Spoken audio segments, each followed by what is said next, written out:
Finally, with deep honor, we welcome our distinguished chief guest, Professor Dr. Masuma Habib, Honorable Member of the University Grants Commission of Bangladesh, to deliver her valuable speech.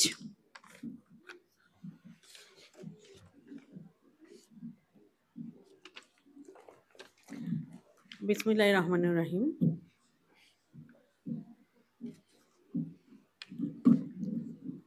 খাজা ইউনুস আলী ইউনিভার্সিটির আইকিউএসসি sell কর্তৃক আয়োজিত আজকের এই intellectual property rights and copyright শীর্ষক কর্মশালায় উপস্থিত আছেন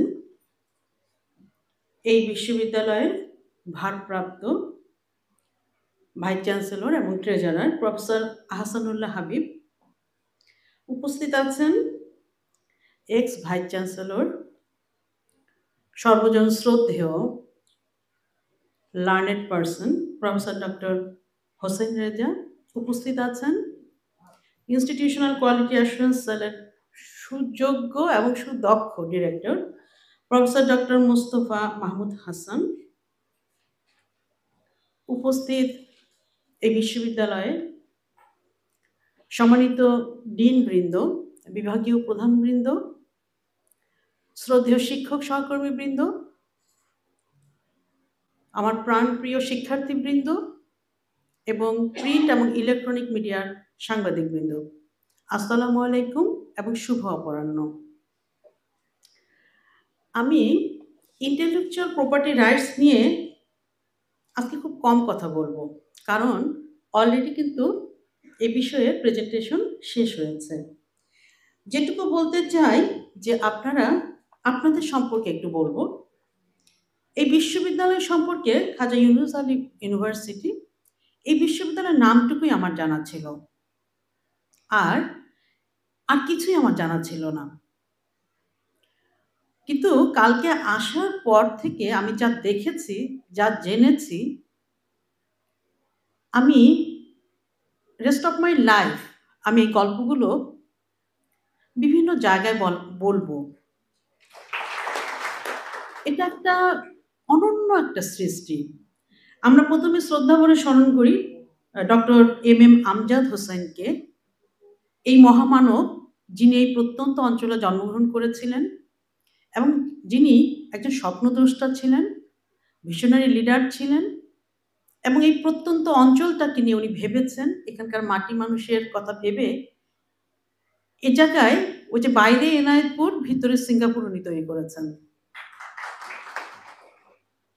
এখন আপনাদের বোর্ড অফ ট্রাস্টির যিনি member secretary professor doctor Rubayet Farzana Hossain, আমার সৌভাগ্য হয়েছিল কিছুক্ষণ আগে ওনার সাথে দেখা করার। আসলে মহামানব বললেও বোধহয় কম বলা হবে।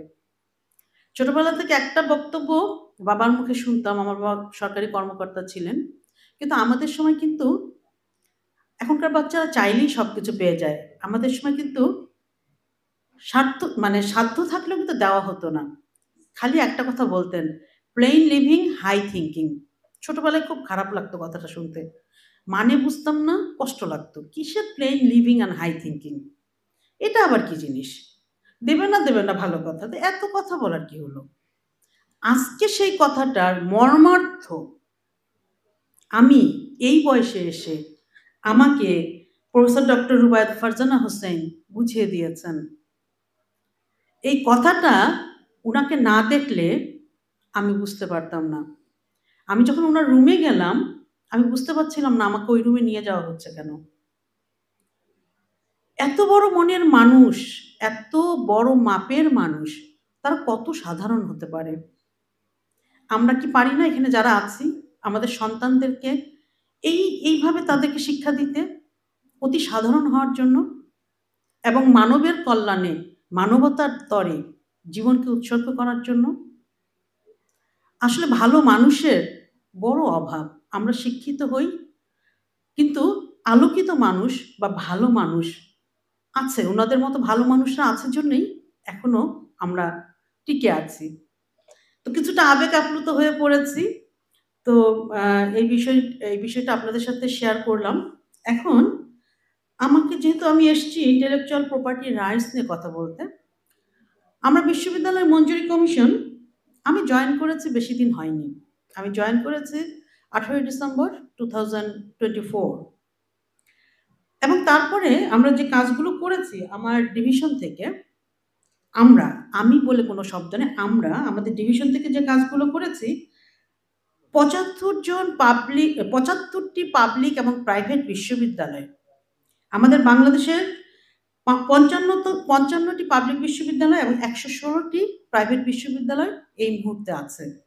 সেখান থেকে 75টি পাবলিক এবং প্রাইভেট বিশ্ববিদ্যালয়ের মোট 180 জন শিক্ষককে নিয়ে আমরা ছটা ডিভিশনে আমরা ওয়ার্কশপ করেছি।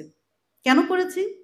কারণ ইন্টেলেকচুয়াল প্রপার্টি রাইটস বা প্যাটেন্ট বা কপিরাইট নিয়ে আমাদের কিন্তু সেরকম ভাবনা ছিল না, এবং আমরা আসলে প্রথমে যেটা করতে চেয়েছি, শিক্ষকদেরকে সচেতন করতে চেয়েছি এই বিষয়ে, তাদের অ্যাওয়ারনেস বিল্ড আপ করার জন্য আমরা ওয়ার্কশপগুলো আয়োজন করেছি এবং তাতে আমরা ভীষণ সাড়া পেয়েছি।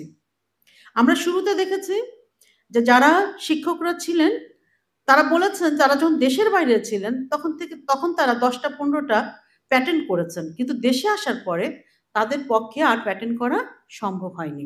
কারণ কি? কারণ হলো যে বাংলাদেশে ডিপিডিটি যে প্রতিষ্ঠান রয়েছে সেখানে একজন শিক্ষককে যেতে হয়, তারপর কি করতে হয়, অ্যাপ্লিকেশন লিখতে হয় এবং সেই অ্যাপ্লিকেশনের ভাষাটা লয়ারদের ভাষা কিছুটা জটিল। আমরা শিক্ষক যারা, আমরা খুব সোজা সাপটা চিন্তা করি, সহজ সরল পথে চলি, ক্লাসে পড়াই, সবসময় নবীন চির কি বলবো সবুজদের মাঝে আমরা থাকি, আমাদের চিন্তা ভাবনাগুলোও সেরকম থাকে। তো ওই জটিল পথে আমরা হাঁটতে চাই না, 2-1 দিন হাঁটার পরে আমরা হাল ছেড়ে দিই। কিন্তু আমরা বিভিন্ন ওয়ার্কশপে সেই ডিপিডিটি থেকে আমরা এক্সপার্ট নিয়ে গেলাম এবং সেখানে যখন ওয়ার্কশপ করার পরে দেখা গেল অনেক শিক্ষকরা আগ্রহী হয়ে উঠলেন এবং এখন তো আপনারা দেখতেই পেলেন আজকের ওয়ার্কশপে অনেক শিক্ষকরা এর ভিতরে প্যাটেন্ট করেছেন, অনেকে অ্যাপ্লিকেশন করেছেন। আমি চাই আপনাদের এখানে আমি যতটুকু জেনেছি যে আপনারা হায়ার এডুকেশন এবং টিচিং লার্নিং নিয়ে আপনারা বিস্তর পড়ালেখা করছেন, আপনারা জানার চেষ্টা করছেন, নিয়মিত এটার প্র্যাকটিস করছেন। আমার সেই কথা বলতে ইচ্ছে করে, আমরা যারা ইসলাম ধর্মের, আমরা কি বলে থাকি, রাব্বি জিদনি ইলমান, তার মানে কি, হে প্রভু আমার জ্ঞান যে পর্যায়ে আছে আমার জ্ঞানকে তুমি বাড়িয়ে দাও। ঠিক একইভাবে কিন্তু অন্যান্য ধর্মেও এই কথাগুলো আছে। আবার যেহেতু রবি ঠাকুরের দেশে এসেছি, রবি ঠাকুর তার গানে কি বলেছেন, প্রাণ ভরিয়ে তৃষা হরিয়ে মোরে আরো আরো আরো দাও প্রাণ, আরো আলো এই নয়নে প্রভু ঢালো। কোন আলোর কথা বলেছেন? জ্ঞানের আলোর কথা বলেছেন। আমরা যারা শিক্ষক আমরা কারা? আমরা জ্ঞানী হতে চাই। আপনি জ্ঞানী হতে চান কিনা এটা আপনার অহর্নিশ প্রার্থনা, প্রতিনিয়ত এটা প্রার্থনা দোয়ায় থাকবে। পাশাপাশি কি করতে হবে, সেটার লক্ষ্যে কাজ করে যেতে হবে। এবং আপনারা স্কোপাস ইন্ডেক্স জার্নালে 2024 সালে আপনারা 18টা পাবলিকেশন আপনারা করেছেন এবং টোটাল 68 পাবলিকেশন রয়েছে আপনাদের। তার মানে বোঝা যায় এখান থেকে আপনারা রেগুলার রিসার্চ করছেন।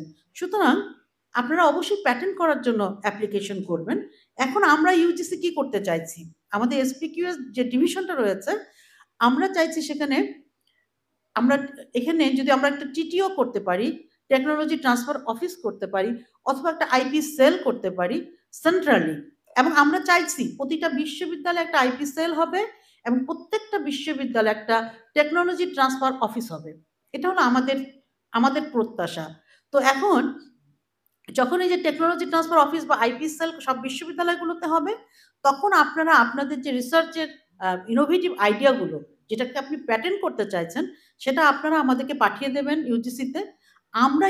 আমরা কি করতে পারি, আমরা একটা লয়ার পুল করতে পারি, আমরা আপনাদেরকে সেই সহযোগিতাগুলো দিতে পারি। ঠিক আছে? তা আমরা এই লক্ষ্যে কাজ করে যাচ্ছি, এটাকে কিভাবে সহজীকরণ করা যায়। তো আমরা চেষ্টা করব এটা করার জন্য, আর আপনারাও চেষ্টা করবেন। দেখেন, ড্যাফোডিল ইউনিভার্সিটি অলরেডি বলেছেন বোধহয়, প্রাইভেট ইউনিভার্সিটি তারা কি করেছে, এই প্যাটেন্ট করার জন্য তারা অলরেডি একজন কনসালটেন্ট নিয়োগ করেছে। তো সুতরাং এই বিষয়গুলো নিয়ে আমাদের অনেক বেশি চিন্তা ভাবনা করতে হবে, যাতে এটাকে নিয়ে আমরা সামনে এগিয়ে যেতে পারি। এবারই প্রথম 26শে এপ্রিল এই বছর 2025-এ এবারে প্রথম 26শে এপ্রিল প্রত্যেকটা পাবলিক এবং প্রাইভেট বিশ্ববিদ্যালয় এটা হলো ওয়ার্ল্ড আইপি ডে উদযাপিত হয়েছে। আমি জেনে খুব খুশি হয়েছি এবং সে সময় আমাকে বোধহয় ছবিগুলো কে পাঠিয়েছিল, আমি দেখেছি আপনাদের এখানেও ওয়ার্ল্ড আইপি ডে আপনারা উদযাপন করেছেন। সেজন্য আমার ব্যক্তিগত পক্ষ থেকে, ইউজিসির পক্ষ থেকে আপনাদের প্রতি ধন্যবাদ। এবং যেটা মনে হয়েছে যে আপনারা ইউজিসি থেকে যে সমস্ত গাইডলাইন দেওয়া হয় প্রত্যেকটা আপনারা অক্ষরে অক্ষরে পালন করেন। বাংলাদেশ অ্যাক্রিডিটেশন কাউন্সিল থেকে যে কাজগুলো করানো হয় সেগুলো আপনারা সবগুলো অক্ষরে অক্ষরে পালন করছেন। অলরেডি আপনারা প্রোগ্রাম অ্যাক্রিডিটেট করার জন্য একদম দ্বার প্রান্তে পৌঁছে গেছেন। অথচ এই খবরগুলো মানে আমি জানতে পেরে আজকে আমি সত্যিই আমি আবেগ আপ্লুত যে আপনারা এত ভালো ভালো কাজ করছেন, কিন্তু সেটা কিন্তু আরেকটু প্রচার, আরেকটু প্রসার দরকার। ঠিক আছে? তো আপনাদেরকে আমি বলবো আপনারা যোদ্ধা। আমি বলবো আপনারা এই জন্যই যোদ্ধা, এই প্রত্যন্ত অঞ্চলে বসে আপনারা দেখিয়ে দিয়েছেন যে শিক্ষা খাতে উন্নয়ন করতে চাইলে শিক্ষকরা কতখানি কাজ করে যেতে পারে। ছাত্রদের সেবায় আপনারা কিভাবে নিয়োজিত আছেন সেটা জানতে পেরে আমরা সত্যিই আমার খুব ভালো লাগছে। অন্যান্য বিশ্ববিদ্যালয়গুলোতেও আমরা এই বার্তা পৌঁছে দেব। আপনারা এভাবেই কাজ করে যাবেন। আরেকটা বিষয় হলো আরো অনেক কথা বলার ছিল, কিন্তু যেহেতু অলরেডি লাঞ্চ টাইম পেরিয়ে হ্যাঁ, আমাদের হচ্ছে বিকেলের টি টাইমের সময় হয়ে যাচ্ছে। আর আপনারা তো জানেনই এ hungry man is an angry man. কখন যে আপনারা আবার আমার উপর রেগে যান, যে কারণে আমাকে বোধহয় শেষ করতে না চাইলেও এই মুহূর্তে শেষ করতে হচ্ছে। অনেক ভালো থাকবেন। অনেক ভালোবাসা নিয়ে গেলাম সাথে করে, অনেক ভালো কিছু সাথে করে নিয়ে গেলাম, যেটা আমার ভবিষ্যৎ পরিকল্পনায় কাজে লাগবে। অন্য কোনো সিদ্ধান্ত নিতে আমাকে অনুপ্রেরণা যোগাবে। অনেক ভালো থাকবেন। আপনাদের সবার জন্য অনেক শ্রদ্ধা। ধন্যবাদ সবাইকে।